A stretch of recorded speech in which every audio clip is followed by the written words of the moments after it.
Президент Сооронбай Жээнбеков 3 сентябрда Жогорку Кеңештин Төрагасы Дастанбек Жумабеков менен өлкөнүн парламентинин кезектеги сессиясы башталганына байланыштуу жолугушту. Мамлекет башчысы Жогорку Кеңештин Төрагасын өлкөнүн парламентинин кезектеги сессиясынын башталышы менен коттуктап, анын депутаттар үчүн өзгөчө маанисин белгиледи. Анткени ал Жогорку Кеңештин 6-чакырылышы үчүн жыйынтыктоочу болуп эсептелинет. Президент Жогорку Кеңештин депутаттар өз милдетин өзгөчө жоопкерчилик менен аткарарына үмүтүн билдирди. Ал парламентарийлер аймактарды өнүктүрүү жана өлкөнү санариптештирүү мамлекеттик саясатын, сот укуктук реформаны алдыга жылдыруу жана жарандардын жашоосун жакшырта турган социалдык экономикалык долбоорлорду ишке ашыруунун алкагында мыйзам долбоорлоруна өзгөчө көңүл бурушат деген ишенимин билдирди. Мамлекет башчысы бул багытта өкмөт жана башка мамлекеттик органдар менен конструктивдүү аракеттенишүү зарылдыгын белгиледи.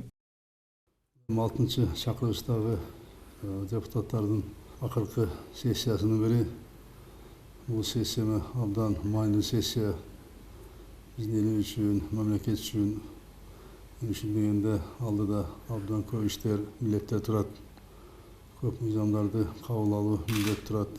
Ошон үчүн бул акыркы сессияны депутаттар абдан берилгендик менен, жогорку жоопкерчилик менен иштеп берет деген абдан чоң үмүттөбүз. Эл үчүн дегенде асылда көп реформалар бар. Санариптештирүү боюнча, сот укуктук реформа, коопсуз шаар боюнча, мына регионду өнүктүрүү боюнча реформалар кетип атат. Алар боюнча мыйзамдарды кабыл алыш керек.